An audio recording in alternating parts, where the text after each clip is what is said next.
Alur cerita anime When Will Ayumu Make His Move bagian ketiga.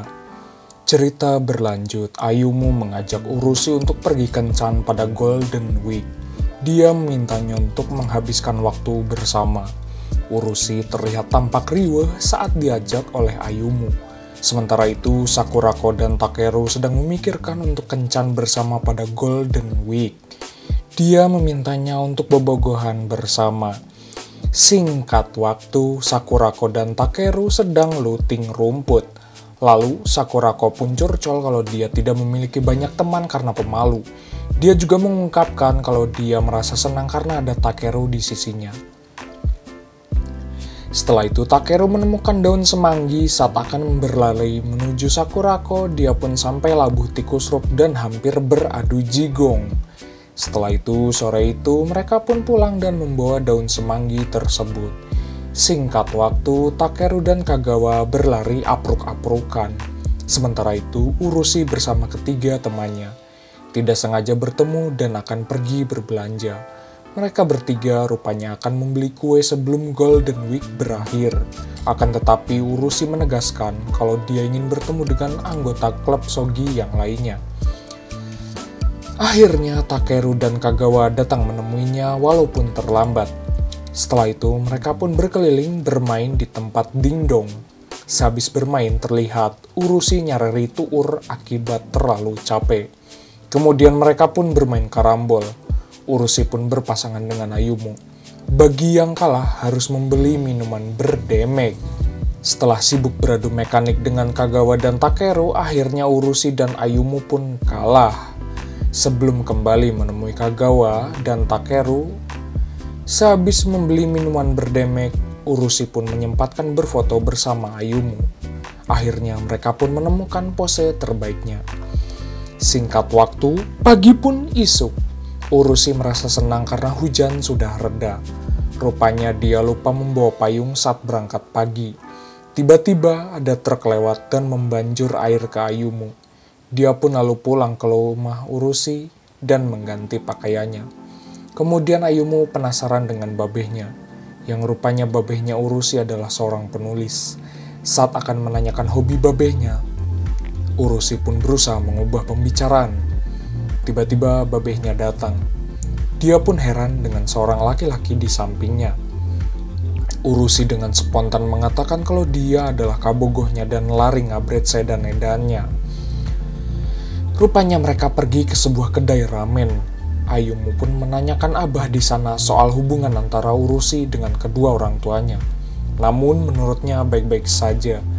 Setelah itu Urushi pun datang dan menjelaskan kalau babehnya pada masa lalu adalah orang yang ingin menjadi pro player Sogi. Namun sayangnya gagal. Lalu babehnya pun datang dan menyuruhnya untuk pulang kembali. Akan tetapi Ayumu malah mengajaknya untuk beradu mekanik. Akhirnya, permainan itu dimenangkan oleh babehnya Urushi. Setelah itu, babehnya mengatakan kalau dia tidak setuju kalau Kimpoi di masa muda. Lalu, Urushi menjelaskan kalau dia sudah membuat klub Sogi di sekolahnya. Kemudian, mamahnya Urushi pun datang dan memesan lebih banyak ramen di sana. Kemudian, babehnya menjelaskan di masa lalu kalau Urushi sudah bermain Sogi sejak umur 3 tahun. Rupanya kalah oleh Urushi dan membuatnya tidak bermain Sogi kembali. Singkat waktu, kembali ke sekolah, Urushi diajak Maki untuk persiapan acara. Sementara itu, Ayumu bermain dengan Kagawa. Kemudian Kagawa mengajaknya untuk berlatih lebih keras. Setelah itu, Urushi kembali ke klub, menjelaskan dia satu kelompok dengan Mika dan temannya. Singkat waktu, Urushi dan ketiga temannya pergi berbelanja untuk membeli pakaian gemes. Rupanya mereka berempat akan pergi liburan. Lalu di malam yang poik itu Urushi menemui Ayumu. Urushi pun menyadari kalau Ayumu akan merasa kesepian ditinggal 4 hari olehnya. Urushi rupanya sedang healing-healing ceringe bersama ketiga temannya. Sementara itu Maki bersinetron karena kejepit.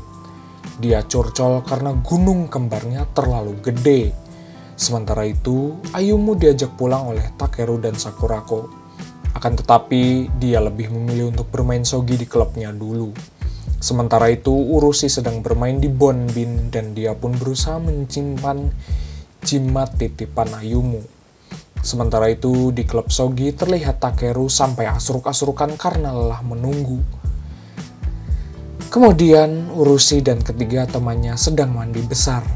Mereka pun membahas gunung kembar Maki yang begitu gede. Urushi pun sampai minder karena gunung kembar miliknya begitu tepos. Di pemandian itu juga, Urushi bercerita kalau dia mendapatkan titipan jimat dari Ayumu.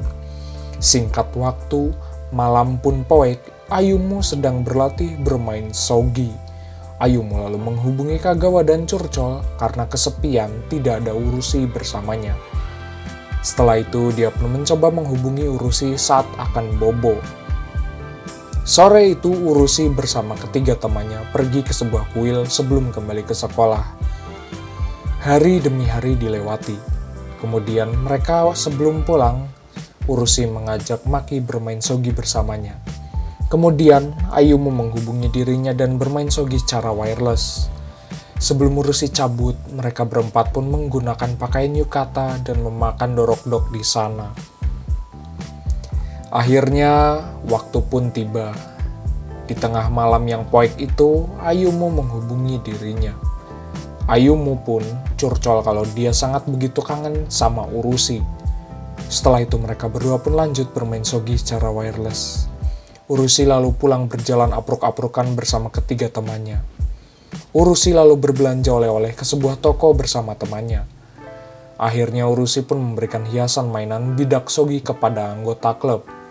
Sementara itu Ayumu dan Kagawa sedang membahas masa lalunya, di mana Kagawa merasa tidak cocok untuk bermain kendo alias kenyang download.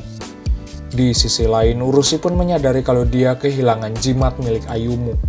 Dia pun sampai lari ngabret sedan-edannya dan mencari jimat tersebut. Akhirnya dia menemukan jimat tersebut walaupun sampai dirawel oleh seekor kucing. Akhirnya Urushi pun kembali ke sekolah dan memberikan hadiah serta oleh-oleh kepada Ayumu dan beberapa anggota klub. Akhir cerita, Ayumu mengatakan kalau dia akan berusaha mengalahkan Urushi suatu hari nanti.